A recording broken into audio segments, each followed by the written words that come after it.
तो महंगाई का जो बम फूटा है और उसके बाद जो बेरोजगारी बढ़ी है वो तो ये बढ़ते ही दिन ब दिन ये काम बढ़ते ही चला जा रहा है। इस दिवालियापन की हद तक हम पहुंचे हुए हैं, इसमें कोई शक नहीं कि पाकिस्तान जिस सतह पे खड़ा है वो अब लगता है अब दिवालिया हुआ। IMF कितना कर्जा दे तो दिवालिया, सऊदी अरब कर्जा वापस ले तो दिवालिया। पाकिस्तान तो एक तलवार पे चल रहा है, एक बर्बादी की और उसकी हालत में चल रहा है। नमस्कार दोस्तों, हमारे चैनल में आपका स्वागत है। आज के इस वीडियो में पाकिस्तान मीडिया चर्चा कर रहा है अपने आर्थिक दिवालियापन के बारे में। पाकिस्तान की इकोनॉमी अपने सबसे बुरे दौर से गुजर रही है। पाकिस्तान में इकोनॉमी इतनी नीचे कभी भी नहीं गिरी है। पाकिस्तान ने पूरी दुनिया से इतना कर्जा ले रखा है कि आज की तारीख में उनको कर्जे की किस्त चुकाने के लिए भी नया कर्जा लेना पड़ रहा है। आज के इस वीडियो में पाकिस्तान मीडिया ये दावा कर रहा है कि पाकिस्तान अपने दिवालियापन की स्थिति के बहुत ही नजदीक आ चुका है। पाकिस्तान मीडिया का कहना है कि अगर IMF ने उनको और कर्जा नहीं दिया या फिर सऊदी ने भी अपना कर्जा वापस ले लिया तो पाकिस्तान को अपने आप को दिवालिया घोषित करना ही पड़ेगा। पाकिस्तान के पास देश चलाने के लिए जो बेसिक पैसा होने चाहिए था वो भी नहीं है। उसके ऊपर से बेरोजगारी, महंगाई और ऊपर से कोरोना की महामारी ने पाकिस्तान को पूरा बर्बाद करके रख दिया है। इतना ही नहीं, ऊपर से पाकिस्तान सरकार की नीतियां भी मजहबी सोच पर आधारित है, जिसकी वजह से पाकिस्तान का फ्यूचर में भी कुछ अच्छा होने की संभावना नहीं है। हाल ही में आपने देखा होगा कि पाकिस्तान ने फ्रांस के साथ भी लड़ाई कर ली है, जिसकी वजह से पूरा यूरोप अब पाकिस्तान के खिलाफ हो गया है। आपको बता दें दोस्तों कि पाकिस्तान का ज़्यादातर एक्सपोर्ट यूरोप को जाता है और अगर यूरोप पाकिस्तान पर बैन लगा देता है तो पाकिस्तान की मरी हुई इकोनॉमी को एक बहुत बड़ा फटका पड़ेगा। और इसके बावजूद पाकिस्तान अपनी हरकतें नहीं सुधार रहा है। कुल मिलाकर यह कहना गलत नहीं होगा कि पाकिस्तान अब दिवालियापन की कगार पर खड़ा ही है और पाकिस्तान कभी भी दिवालिया घोषित कर सकता है। पाकिस्तान मीडिया अपनी इकोनॉमी पर और क्या चर्चा कर रहा है वो देखने के लिए शुरू करते हैं इस वीडियो का अगला भाग। वज़ीर तिजारत अब्दुल रज़ाक दाऊद ने एतराफ़ किया है कि PTI हुकूमत महंगाई पर काबू पाने में नाकाम रही। एक इंटरव्यू में उन्होंने कहा कि अभी तक अशिया ज़रूरिया की कीमतों को कंट्रोल नहीं किया जा सका, जिसकी वजह से आम आदमी को सख्त परेशानी का सामना है। उन्होंने कहा आम आदमी को रिलीफ देना अव्वलीन तरजीह है और इस हवाले से हुकूमत की जानिब से हर मुमकिन कोशिश की जा रही है। इफ्तिखार अहमद साहब, क्या हुकूमत आइंदा 2 सालों में महंगाई कम कर सकती है?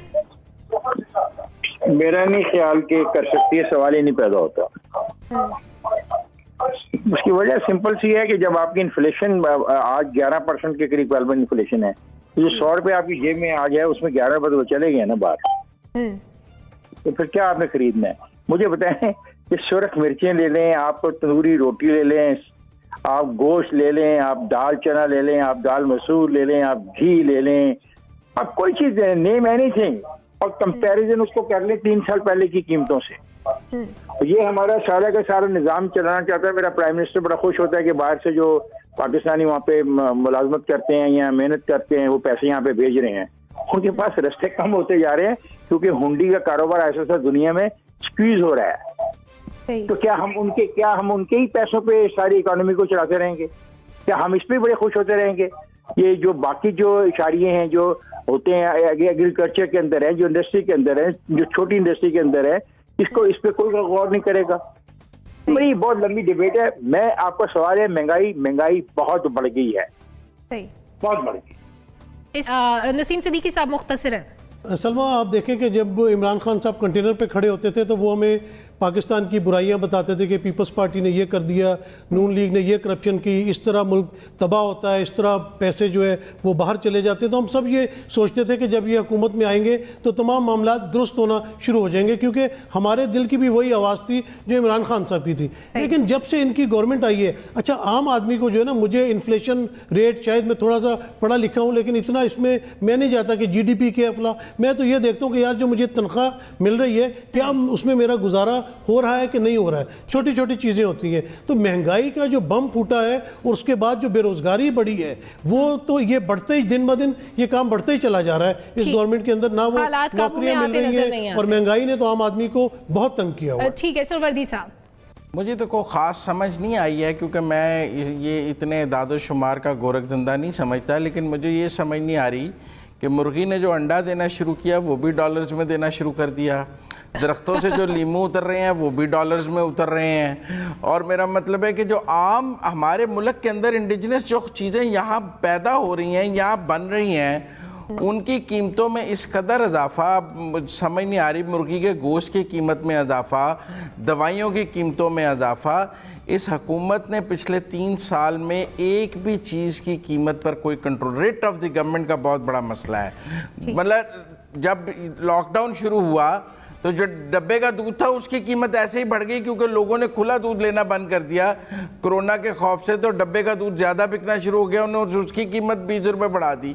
तो एक लूट सेल लगी हुई है इस मुल्क में जिसकी कोई गवर्नमेंट को कोई कंट्रोल नहीं है, और मैं समझता हूँ कि कहीं ना कहीं रेट ऑफ द गवर्नमेंट का मसला है, और गवर्नमेंट को ऑपोजिशन पर तवज्जो कम और आवाम पर तवज्जो ज़्यादा देनी चाहिए।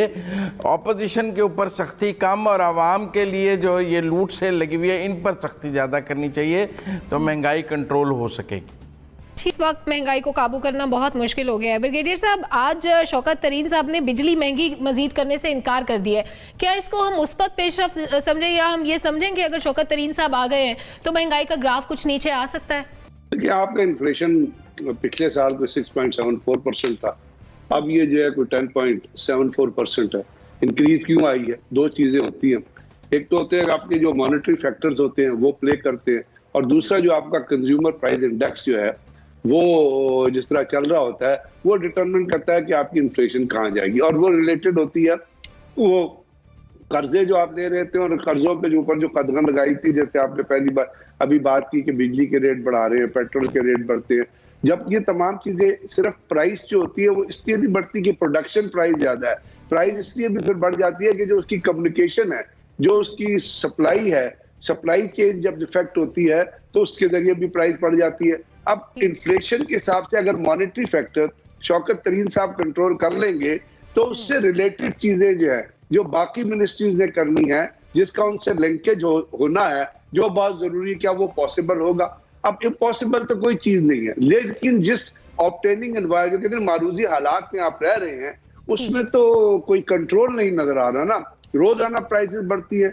अभी आटा तो थोड़े अर्से पहले अपना अगर 840 रुपए था, अब वो 100 रुपए बढ़ गया, किसी ने उसके ऊपर सवाल प्राइसेस बढ़ती हैं और अब मुमकिन नहीं रहा कि एकदम से महंगाई का ग्राफ नीचे दालें हैं तो उन पर कोई कंट्रोल नहीं है, घी है तो वो आपके बस में नहीं आ रहा, आगे ईद आ रही है, चीज़ें बाजार से गायब हो रही हैं। और बड़ी अच्छी बात पिछले दिनों एक अदालत में ज़ेर बहस आई कि जो आपने ये टेंट लगा के सारा का सारा सब्सिडी का पैसा इन टेंटों के नीचे बैठे लोगों दुकानदारों को दिया है, इसकी वजह क्या है? और वो कोई सब्सिडी कम नहीं है, अरबों रुपए में सब्सिडी है जो दी जा रही है। कहाँ जा रही है, उसके मकासद क्या हैं, क्या उससे जो महंगाई है वो कम हो रही है? मेरा ज़ाती तजर्बा है कि नहीं हो रही। अब मैं अंजम रशीद साहब से कहूँगा कि उनका ज़ाती तजर्बा क्या है, एक शख्स के तौर पे, एक ख़ानदान के सरबराह के तौर पे, कि जो चीज़ें बाज़ार में बिक रही हैं उसको कैसे देखते हैं? फल, सब्ज़ी, दवाइयाँ, घी, चीनी, क्या हो रहा है? देखो, अगर महंगाई को डिफेंड तो करना बिल्कुल बेवकूफ़ी और जहालत है। महंगाई रुकनी चाहिए, महंगाई कंट्रोल होनी चाहिए, लेकिन इस हकीकत को भी अंडरस्टैंड करना चाहिए कि मुल्क की मौशी हालत है क्या। मुल्क की मौशी हालत ये है कि मुल्क का जो टोटल रेवेन्यू है वो पिछले साल 4000 अरब रुपए इकट्ठा हुआ, और पाकिस्तान का जो कर्जा था वो भी 4000 अरब रुपए था। बाकी जो मुल्क है, आपने जुडिशरी को और ब्यूरोक्रेसी को और जो तनख्वाहें दी हैं वो आपने कर्जे लेके दी हैं। अब इस दिवालियापन की हद तक हम पहुंचे हुए हैं, लेकिन इसके बावजूद एक खुशी की रमक ये नजर आई है कि एडीपी ने कहा है, एशियन डेवलपमेंट बैंक ने कहा है, ऐसे आंखें फाड़ के देख रहे हैं आप, एशियन डेवलपमेंट बैंक ने कहा है कि इस साल ग्रोथ रेट जो है वो 2% होगा। वो 1% की भी तवक्को नहीं थी, आधे % की तवक्को थी, 2% होगा, और अगले साल 4% होगा। ये एशियन डेवलपमेंट बैंक ने कहा, ये एक बेहतरी है, लेकिन इसमें कोई शक नहीं कि पाकिस्तान जिस सतह पे खड़ा है वो अब लगता है अब दिवालिया हुआ। IMF कितना कर्जा दे तो दिवालिया, सऊदी अरब कर्जा वापस ले तो दिवालिया। पाकिस्तान तो एक तलवार पे चल रहा है, एक बर्बादी की और उसकी हालत में चल रहा है। इसमें इस तरह की बातें करना बेवकूफ़ी की बात है। बहरहाल एक अच्छी मुस्बत सोच रखें, कोई बेहतरी आएगी। बुखारी आजम साहब की बात को अब मैं क्या कहूँ, उन्होंने कहा है कि जनाब अली, अगर आपका मुल्क 5% GDP ग्रोथ के साथ ग्रो नहीं करेगा तो अगले आने वाले 4 साल आपके और ज्यादा वर्स्ट होंगे।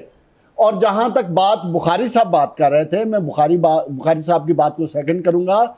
जब PMLN की हुकूमत खत्म हुई है उस वक्त पाकिस्तान की growth officially IMF, world bank तमाम ने अनाउंस की थी 5.8% जीडीपी ग्रोथ का एग्जैक्ट फिगर था। Not the 7%, not 7. एक सेकंड अंजुम साहब, एक सेकंड, 5.8 कहाँ है और आज 2.5 साल में हम 2% पर